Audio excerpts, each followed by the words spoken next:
Oni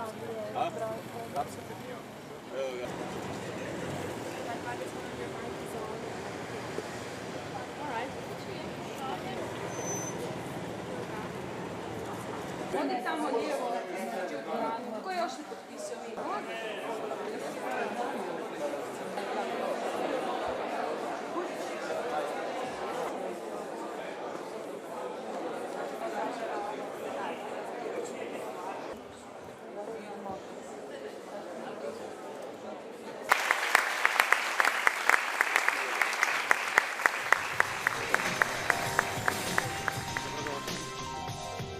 Hi.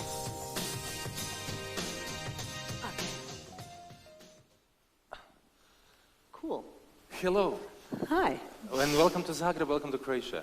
Very happy to be here. Dobar dan. Hrvatska. Yeah. How are you? All good? Anything. But what I need is a paper and pen, if someone can. If you are 16, you are studying.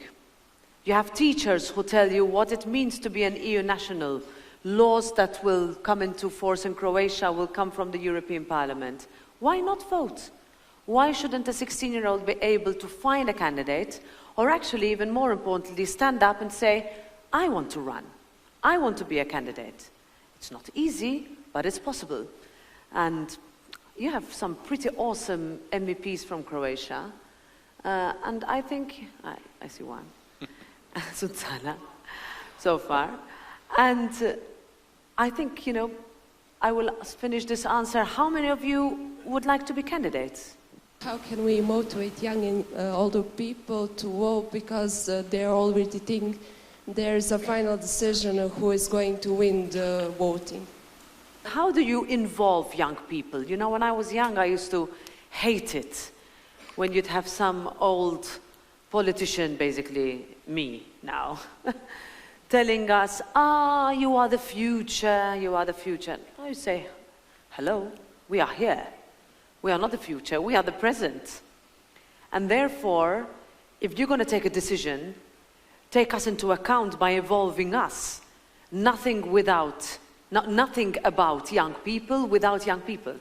My question is, from your perspective, how can Southern European countries have young people become active and become perhaps more involved in democratic participation from a younger age? My question is how to motivate innovatively other youth from rural areas that is often thought that politics is nothing, that it's important, it's unreachable, to partake in European programs, to enter politics and overall get educated on politics.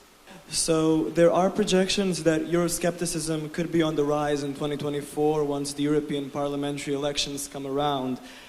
If it does unfortunately happen, how can we find middle ground with people who sometimes completely disregard the idea of the European Union and unified Europe and undercut our core values and fundamental values of what it means to be a member of the European Union? Thank you. We have to say what we've done and how that has mattered for the European citizens, and how if you have a file, I have Sunsana Glavak in front of me, you know, worked on some of the most important pieces of legislation, that if a Croatian MEP has done it, then you say it, and you're proud of it. And you tell your friends, and you say, look, this only what mattered and was only possible because of the EU. In the eyes and be honest. You know, and say, look, in some things, that's how I entered politics.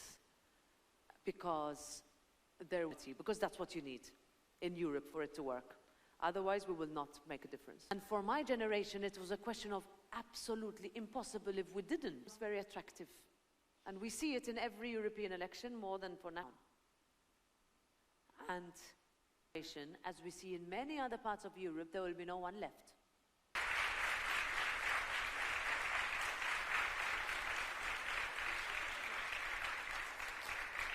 Come.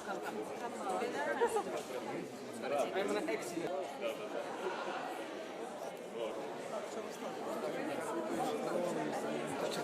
Selfie.